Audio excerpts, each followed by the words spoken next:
جی السلام علیکم سر، میرا آپ سے سوال یاجوج ماجوج کے متعلق ہے۔ برائے مہربانی قرآن و حدیث کی روشنی میں اس کی وضاحت فرما دیں، بہت شکریہ۔ وعلیکم السلام ورحمۃ اللہ، نحمدہ ونصلی علی رسول الکریم، اما بعد فاعوذ باللہ من الشیطان الرجیم، بسم اللہ الرحمن الرحیم۔ یاجوج ماجوج جو قوم ہے، اس کے متعلق قرآن پاک کے اندر اللہ تعالیٰ کا فرمان موجود ہے، اور اس کے علاوہ کافی احادیث ہیں جو پیارے پیغمبر صلی اللہ علیہ وآلہ وسلم نے ارشاد فرمائی ہیں۔ سب سے پہلے ہم قرآن سے شروع کرتے ہیں۔ سورہ الکہف، جو نبی کریم صلی اللہ علیہ وسلم نے فرمایا کہ ہر مسلمان کو چاہیے کہ وہ جمعۃ المبارک کے دن اس کی تلاوت کیا کرے۔ تو سورہ الکہف کے اندر 83 یعنی 83ویں آیت ہے، وہاں سے ذوالقرنین کا ذکر شروع ہوتا ہے۔ میں صرف ترجمہ کر کے آپ کو بتاتا ہوں، اور وہ تجھ سے ذوالقرنین کے متعلق پوچھتے ہیں۔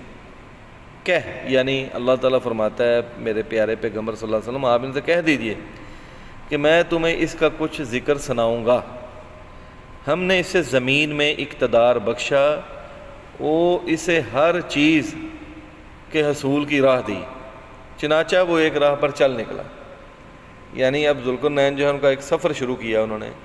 یہاں تک کہ جب وہ سورج ڈوبنے کی جگہ پہنچا تو اسے ایک سیاہ کیچڑ بڑے چشمے میں ڈوبتے پایا، اور اس کے پاس ایک قوم کو پایا۔ ہم نے کہا ذوالقرنین، خواہ تو انہیں دکھ دے یعنی سزا دے، خواہ ان سے عمدہ سلوک کر۔ یعنی اللہ نے اقتدار دیا انہیں کہ آپ جیسے چاہے جو چاہے فیصلہ کریں، اللہ جو ہے اس پہ راضی ہے۔ اس نے کہا جس نے زیادتی کی اسے ہم سزا دیں گے، پھر وہ اپنے رب کے پاس لوٹایا جائے گا تو وہ اسے نامانوس دکھ دے گا۔ یعنی اللہ تبارک و تعالیٰ کے پاس بھی جب وہ پہنچے گا تو اللہ بھی اسے سزا دے گا۔ تاہم جو ایمان لایا اور اس نے اچھے کام کیے تو اس کے لیے نہایت عمدہ جزا ہوگی، اور اپنے معاملے میں ہم اس سے آسان بات کریں گے۔ پھر وہ ایک اور راہ پر چل نکلا، یعنی یہ ایک قوم گزر گئی، اب دوسری آ گئی، یہاں تک کہ جب وہ سورج نکلنے کی جگہ پہنچا، یعنی پہلے غروب ہونے کی جگہ پہنچے اور اب ادھر سے سفر کر کے نکلنے کی جگہ پہنچے۔ ذرا آپ غور کیجئے کہ آج کی ٹیکنالوجی اور اتنے جدید طیارے کیا وہ آج تک سورج نکلنے اور غروب ہونے کے درمیانی فاصلہ طے کر پائے ہیں؟ اللہ اکبر۔ تو اللہ تبارک و تعالیٰ فرماتا ہے کہ یہاں تک کہ جب وہ سورج نکلنے کی جگہ پہنچتا تو اس نے اسے ایسی قوم پر نکلتے پایا جس کے لیے ہم نے اس سورج سے ادھر کوئی اوٹ نہیں بنائی تھی، یعنی ان کے لیے کوئی سایہ نہیں تھا۔ یوں ہوا اور ہمیں اس کے معاملوں کی پوری خبر تھی۔ پھر وہ ایک اور راہ پر چلا، یعنی یہ بھی قوم سے پھر ایک اور قوم کی طرف، یہاں تک کہ جب دو پہاڑوں کے درمیان پہنچا تو اس نے ان سے ادھر ایک قوم کو پایا جو بات کم ہی سمجھتے تھے۔ وہ کہنے لگے اے ذوالقرنین، یاجوج اور ماجوج زمین میں گڑبڑ مچاتے رہتے ہیں، تو کیا ہم تیرے لیے کچھ خرچ کا بندوبست کر دیں، یعنی کہ اجرت آپ کو دیں کہ تو ہمارے ان کے درمیان میں ایک دیوار بنا دے، کیونکہ دیوار کے دوسری طرف جو ہے وہ یاجوج اور ماجوج تھے، دو پہاڑ ہیں اور ان کے درمیان۔ اب یہاں سے آپ نے بات کو سمجھنا ہے، یاجوج اور ماجوج کا ذکر یہاں سے شروع ہوتا ہے۔ پہلے ذوالقرنین جو ہیں ان کے متعلق بتانا جو ہے وہ ضروری تھا کہ ان کو اللہ تعالیٰ نے کتنی صلاحیتیں اور کتنی طاقتیں دی ہوئی تھیں، کیا عظمت تھی ان کی، تو ان آیات سے بخوبی جو ہے وہ واضح ہوتی ہے۔ تو یہ جو دو پہاڑ تھے ان کے درمیان میں اس قوم نے درخواست کی کہ اے ذوالقرنین آپ ہمارے لیے ایک دیوار بنا دیں اور ہم آپ کو اس کے بدلے میں پیسے بھی دیں گے یا اجرت دیں گے، وہ کسی بھی شکل میں ہو سکتی ہے۔ اس نے کہا جو قدرت میرے رب نے مجھے دی ہے وہ بہتر ہے، یعنی کہ تم جو اجرت کی بات کرتے ہو مجھے وہ نہیں چاہیے، میرا مالک مجھے بہتر اجرت دینے والا ہے، مگر تم مجھے زور بازو سے مدد دو، میں تمہارے ان کے درمیان ایک بند لگا دوں گا،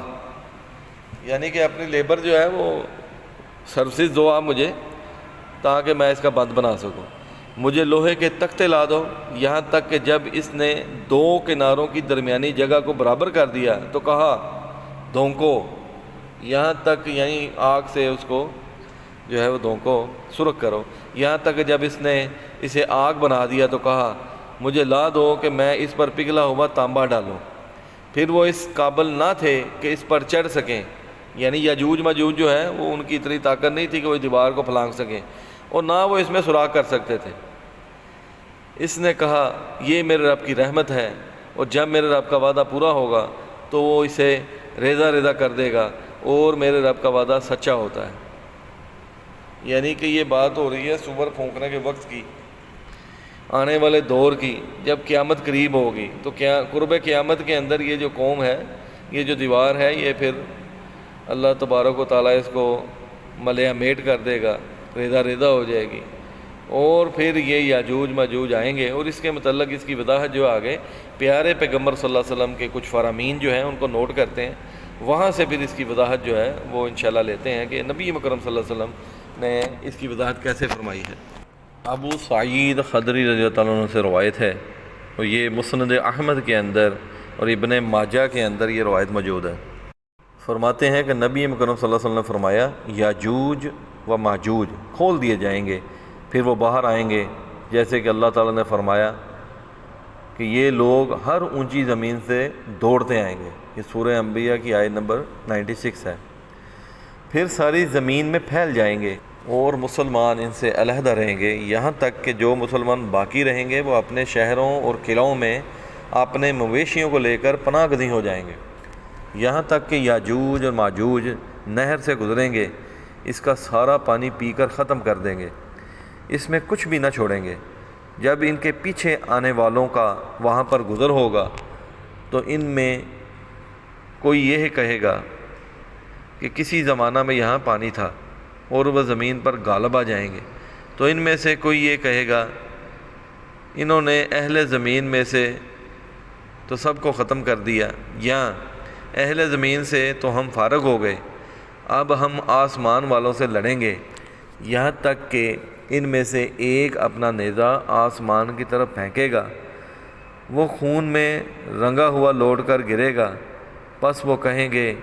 ہم نے آسمان والوں کو بھی قتل کر دیا۔ خیر یہ لوگ اسی حال میں ہوں گے کہ اللہ تعالیٰ چند جانور بھیجے گا جو ٹڈی کے کیڑوں کی طرح ہوں گے، جو ان کی گردنوں میں گھس جائیں گے، یہ سب کے سب ٹڈیوں کی طرح مر جائیں گے، ان میں سے ایک پر ایک پڑا ہوگا۔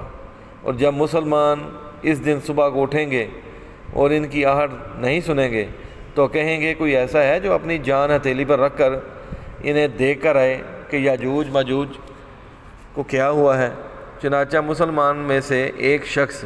ان کا حال جاننے کے لیے نیچے اترے گا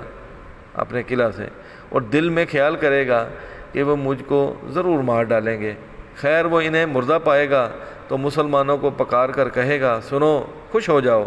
تمہارا دشمن ہلاک ہو گیا ہے۔ یہ سن کر لوگ نکلیں گے اور اپنے جانور چرنے کے لیے آزاد چھوڑیں گے، اور ان کے گوشت کے سوا کوئی چیز انہیں کھانے کے لیے نہ ملے گی، یعنی کہ اس وقت کوئی سبزہ نہیں ہوگا، یہ سارا انہوں نے ختم کر دیا ہوگا، سب کھا پی گئے ہوں گے یہ لوگ، اور صرف انہی کا جو گوشت علائشیں ہوں گی وہی صرف کھانے کے لیے باقی ہوں گی۔ تو اب یہ جو چرنے والے جانور ہیں وہ اس کا گوشت کھائیں گے، اسی وجہ سے ان کا گوشت کھا کھا کر خوب موٹے تازہ ہوں گے، جس طرح کبھی گھاس کھا کر موٹے ہوئے تھے۔ عبداللہ بن مسعود رضی اللہ عنہ سے روایت ہے، جس کے کچھ ٹکڑے صحیح مسلم میں بھی ملتے ہیں۔ اس کو شیخ البانی نے ضعیف کہا ہے، جبکہ شیخ زبیر الزئی نے اس کی اسناد کو صحیح کہا ہے، اور یہ سنن ابن ماجہ کے اندر یہ روایت جو ہے موجود ہے۔ عبداللہ بن مسعود رضی اللہ عنہ کہتے ہیں کہ اسراء یعنی معراج کی رات رسول اللہ صلی اللہ علیہ وسلم نے ابراہیم، موسیٰ اور عیسیٰ علیہ السلام سے ملاقات کی تو سب نے آپس میں قیامت کا ذکر کیا۔ پھر سب نے پہلے ابراہیم علیہ السلام سے قیامت کا متعلق پوچھا، لیکن انہیں قیامت کے متعلق کچھ علم نہ تھا۔ پھر سب نے موسیٰ علیہ السلام سے پوچھا تو انہیں بھی قیامت کے متعلق کچھ علم نہ تھا۔ پھر سب نے عیسیٰ بن مریم علیہ السلام سے پوچھا تو انہوں نے فرمایا قیامت